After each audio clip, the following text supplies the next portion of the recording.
Masih bersama saya Adini dan kembali kami sampaikan berita Padang hari ini.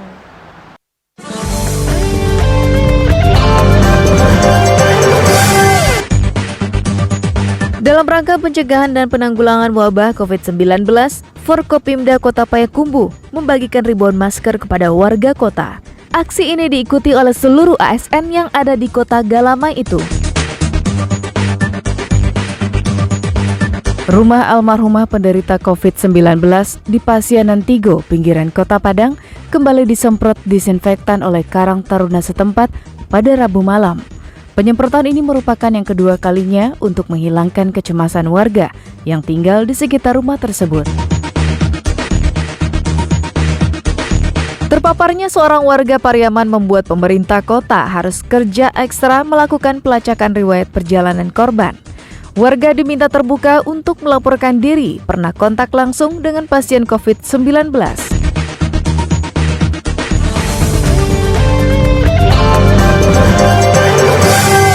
Tenggorokan terasa panas, tetap berada di dalam rumah. Sebelum aksi pemasangan dilakukan, para ASN dan Forkopimda Kota Payakumbuh melakukan sosialisasi kepada masyarakat dengan cara berkeliling kota. Aksi konvoi ini dipimpin oleh Forkopimda Kota Payakumbuh. Usai keliling kota, para peserta aksi berhenti di Pasar Payakumbuh. Di pasar itu setiap peserta diwajibkan memasangkan masker kepada 5 orang warga yang tidak mengenakan masker saat belanja di pasar. Seperti diketahui, Pasar Payakumbuh merupakan pusat kegiatan bagi warga Kota Payakumbuh. Menurut Kapolres Payakumbuh yang menjadi koordinator dalam kegiatan ini, pemerintah kota tak akan pernah bosan memberikan sosialisasi kepada warga agar terhindar dari COVID-19. Tujuan utamanya adalah mengkampanyekan masker untuk semua. Kampanyekan itu dari kemarin, Dandim sudah bagi-bagi, kemudian Polres sudah bagi-bagi, Pemkot sudah bagi-bagi ke masyarakat. Seperti Pak Wali Kota bilang tadi, kadang-kala memang ada tahapan-tahapannya untuk mengkampanyekan itu ya. Ada yang cukup dikasih tahu, ada yang harus kita pasangkan dia di jalanan. Sementara itu, Wali Kota Payakumbuh akan memberi tindakan langsung kepada warga kota yang tak mengenakan masker saat keluar rumah. Forkopimda, alhamdulillah luar biasa dukungannya. Kita kompak untuk terus mensosialisasikan pada masyarakat, gitu ya. Memang untuk tahap awal kita lebih banyak mengimbau ya. Nah, tapi kalau mengimbau saja kayaknya nggak cukup. Jadi mulai ada penekanan. Jadi contohnya mulai hari Kamis besok yang ke pasar nggak pakai masker diusir pulang, atau disuruh push up dulu, stop jam dulu. Kemudian yang berjualan kaki lima nggak diberi kesempatan berjualan kalau nggak pakai masker. Pemerintah Kota Payakumbuh berharap semua usaha yang telah mereka lakukan bisa mempertahankan kota itu sebagai daerah zero COVID-19 di Sumatera Barat. Hingga 16 April 2020, 26 orang warga Kota Payakumbuh berstatus orang dalam pemantauan, 4 orang pasien dalam pengawasan, 3 orang dinyatakan negatif, dan 1 orang masih menunggu hasil pemeriksaan laboratorium. Sedangkan 773 orang berstatus pelaku perjalanan dari daerah terjangkit. John Apendi melaporkan dari Payakumbuh.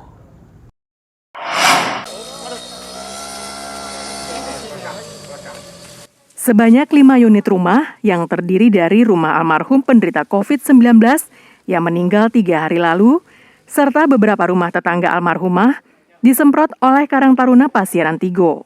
Tampak 2 orang menyemprotkan desinfektan di lokasi rumah almarhumah dan rumah tetangganya.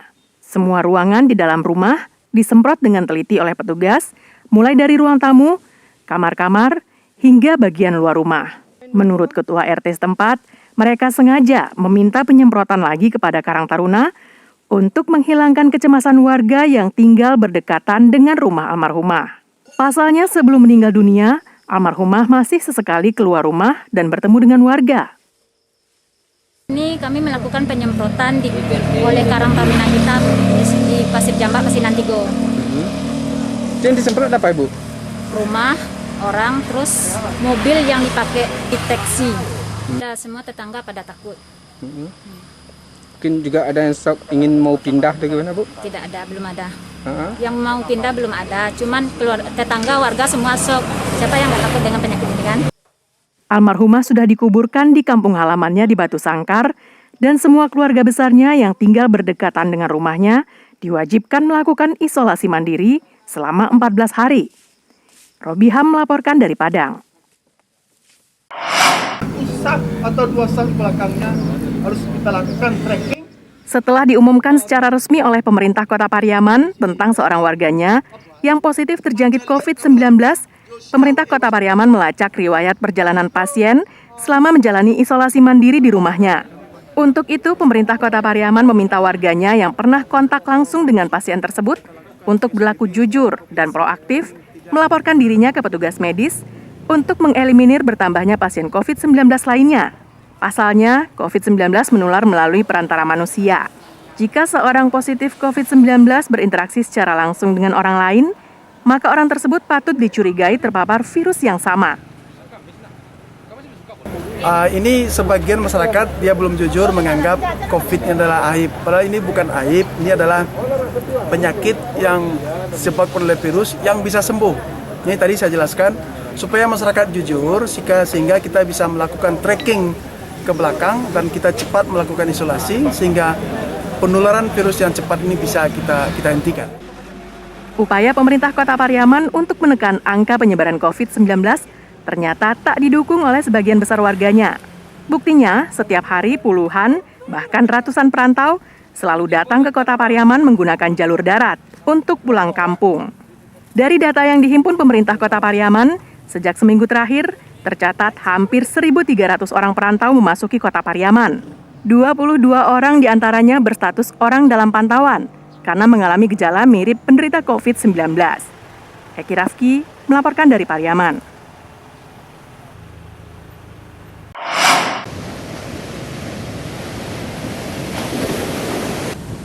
Walau kondisi cuaca kurang bersahabat, namun para nelayan pasir Jambak, Kecamatan Kota Tangah, Padang, tetap turun melaut di tengah badai. Kondisi ekonomi lah yang menyebabkan para nelayan tersebut tetap berjuang untuk menghidupi anggota keluarganya. Para nelayan pasir Jambak ini baru saja pulang dari melaut. Tidak banyak hasil yang mereka dapatkan karena cuaca buruk dan badai yang terjadi di laut. Dalam kondisi tersebut, tidak banyak hasil tangkapan ikan yang berhasil mereka bawa pulang. Jika dirupiahkan, mereka hanya mengantongi uang Rp100.000 per hari. Namun melaut tetap harus mereka kerjakan, karena itulah penghasilan utama para nelayan di pasir Jambak ini. Padahal kondisi cuaca dalam sebulan belakangan sedang tidak bagus-bagusnya. Angin kencang dan ombak besar merupakan kendala alam yang harus mereka taklukkan. Sebagian berani melaut, sebagian lagi terpaksa menunggu cuaca bagus. Tergantung rezeki Pak, kadang dapat kadang enggak Pak. Oh gitu. Kita pergi pagi pulang malam tuh jam berapa perginya? Perginya tuh jam 3:30 subuh Pak. Nah, pulang? Pulang jam sekarang nih Pak, baru pulang nih Pak. Baru pulang. Gimana tadi tangkapannya? Kurang itu apa? Kurang ya. Kalau dirupiahkan sehari-hari berapa Bang? Bapak dia anggaran enggak 100.000-an lah Pak. Itu. Cuaca buruk disertai angin kencang telah melanda kawasan pasir Jambak dan sekitarnya sejak sebulan terakhir. Air laut bahkan sering naik ke daratan akibat ombak besar yang disebabkan oleh angin kencang. Sebagian besar nelayan berpikir 2 kali untuk mencari ikan di laut. Laudy Jordianse melaporkan dari Padang.